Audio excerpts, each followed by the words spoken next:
Buenas noches, hermanos. Queríamos hacer este videito. Sabemos que esto es nuevo para muchos y va a costar al principio, va a costar mucho porque estamos acostumbrados a los comentarios, ¿no? Pero bueno, es un gran tesoro de esto que tenemos en nuestras manos y el poder aprender a estudiar la palabra de Dios por nuestros propios medios. Así que sabemos que a muchos les está costando y no queremos que te frustres. No queremos que te frustres, no queremos que abandones. Queremos crecer juntos como iglesia, así que hicimos este videito, tratamos de hacerlo cortito, para poder explicarte de una forma más práctica qué es lo que tenemos que hacer esta semana. Fíjate ahí en tu devocional, en la página 9 al final, te va a decir lo que tenemos que hacer esta semana. Esta semana tenemos que armar el contexto histórico y literario nosotros mismos. ¿Cómo lo vamos a hacer? Leyendo la carta completa de Pedro cada día.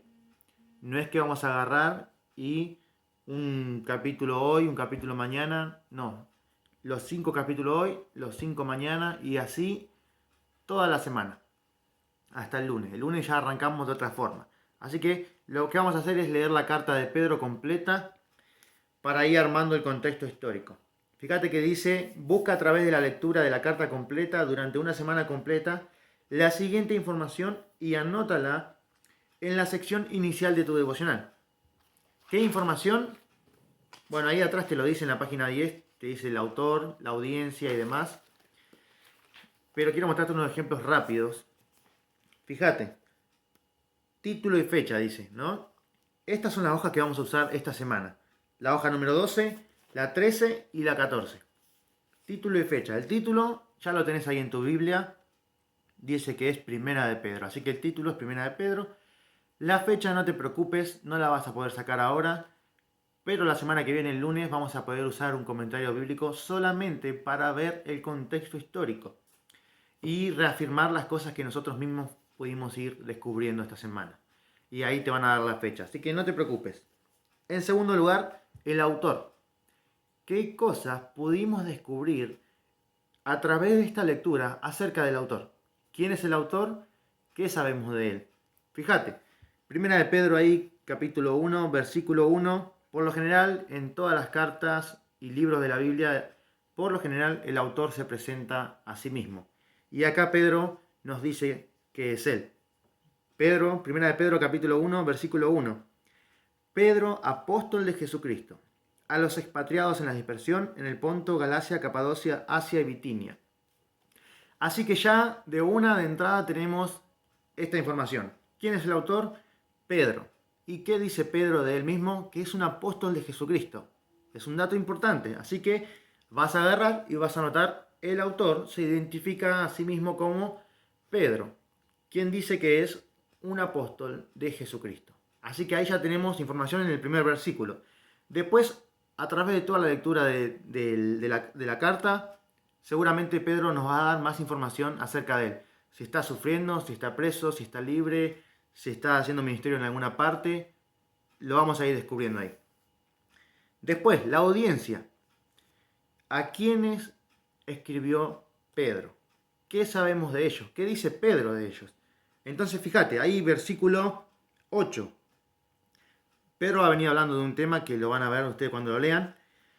El versículo 8 viene hablando de Jesucristo atrás y dice, a quien amáis sin haberle visto, en quien creyendo, aunque ahora no lo veáis, os alegráis con gozo inefable y glorioso.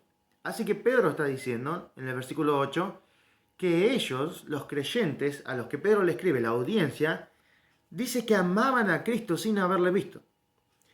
En quien creyendo, aunque ahora no lo veáis, os alegráis con gozo inefable y glorioso. Así que la audiencia amaba a Cristo a pesar de que no la había visto, creían en Cristo y se gozaban enormemente en Cristo y en la salvación que tenemos en Cristo.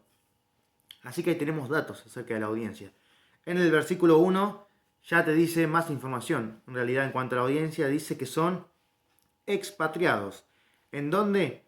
De la dispersión en el Ponto, Galacia, Capadocia, Asia y Bitinia. Todos esos nombres raros son provincias.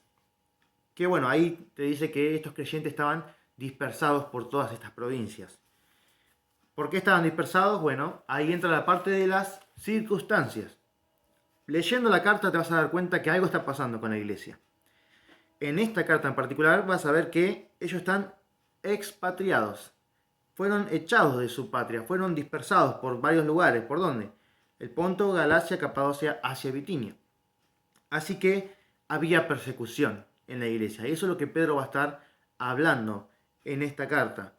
Y lo que Pedro va a hacer ahora es animarles a estos creyentes. Fíjate, ¿cuál es el propósito de la carta? ¿Por qué Pedro escribe esta carta? ¿Qué es lo que Pedro busca al escribir esta carta? Bueno, Pedro va a animar y a afirmar la fe de los creyentes en base a la salvación que tenemos en Cristo. Por eso Pedro en el capítulo 1 va a estar hablando ahí en los primeros versículos acerca de la gloriosa salvación que tenemos por la gracia de Dios en Cristo Jesús. Así que bueno, él empieza bendiciendo a Dios en el versículo 3, bendito sea el Dios y Padre de nuestro Señor Jesucristo, que según su grande misericordia nos hizo renacer para una esperanza viva por la resurrección de Jesucristo de los muertos. Y empieza a hablar de la herencia que tenemos reservada en los cielos. Les empieza a animar, porque fíjate, el versículo 6, en esta salvación dice, en lo cual vosotros os alegráis, aunque ahora, por un poco de tiempo, si es necesario, tengáis que ser afligidos en diversas pruebas. Así que había persecución. Y eso entra dentro de las circunstancias. Pedro le escribe a personas que habían sido expatriadas en distintas provincias, personas que estaban siendo afligidas por su fe en Cristo. Y lo vas a ver a lo largo de la carta que Pedro le va a hablar en cuanto a esto. Y el tema de la carta, bueno, tiene que ver con eso, la salvación futura que tenemos, la seguridad de salvación, una vida apartada del pecado y muchas cosas más que no quiero decirle todas las cosas, pero queremos ayudarle porque entendemos que cuesta un poquito. Fíjate ahí, la última hoja que vamos a usar esta semana es contexto histórico y está toda vacía. ¿Por qué? Bueno, la diseñamos a propósito para que si leyendo la carta cada día y anotando información que vas a ir descubriendo, no te alcanza el lugar para hablar de Pedro o para hablar de la audiencia o de las circunstancias y otras cosas, bueno, vas a tener más espacio acá para seguir escribiendo. Puedes poner entre paréntesis autor, bueno, Pedro está diciendo acá en este versículo esto. Y así con todas las cosas. Y las aplicaciones, muy importante, cada día tenemos que sacar una aplicación práctica, específica, no general. Por más que no sea estudio profundo, con la lectura podés sacar aplicaciones prácticas. Por ejemplo, te doy un ejemplo rápido. Fíjate ahí el capítulo 2, versículo 11. Pedro agarra y dice, vayamos al capítulo 4. Capítulo 4, versículo 1. Dice, puesto que Cristo ha padecido por nosotros en la carne, vosotros también armaos del mismo pensamiento, pues quien ha padecido en la carne terminó con el pecado, para no vivir el tiempo que resta en la carne conforme a las concupiscencias de los hombres, sino conforme a la voluntad de Dios. Y el versículo 3, Pedro dice, baste ya el tiempo pasado para haber hecho lo que agrada a los gentiles, andando en lascivias, concupiscencias, embriagueces, orgías, disipaciones y abominables idolatrías. Así que Pedro va a decir, ya desperdiciamos mucha parte de nuestra vida siendo inconversos. Baste ya el tiempo pasado para haber hecho lo que agrada a la gente de este mundo. Ahora debemos vivir en santidad. Entonces podemos decir, bueno, en base a esto que estoy leyendo simplemente, ¿qué cosas del mundo puedo identificar en mi vida? Actitudes, pasatiempos, cosas específicas, que sin estudiar, simplemente con la lectura, vas a poder sacar aplicaciones prácticas. Y esas aplicaciones prácticas, anotarla ahí cada día, y te animamos y desafiamos a que lo puedas compartir con la persona que te discipula, con tu mentor, y si querés con otros hermanos también, para poder ir creciendo. Así que bueno, hermanos, esto es lo más corto que lo podemos hacer. Espero que les sea de utilidad. No es ninguna molestia. Todo esto lo hacemos porque les amamos en Cristo. Queremos ayudarles, acompañarles en este proceso. Cualquier pregunta que tengan, no importa la hora, manden mensaje, manden audio, así sean 5 minutos, mándenlo. No hay ningún problema. Oramos por ustedes y estamos para servirles.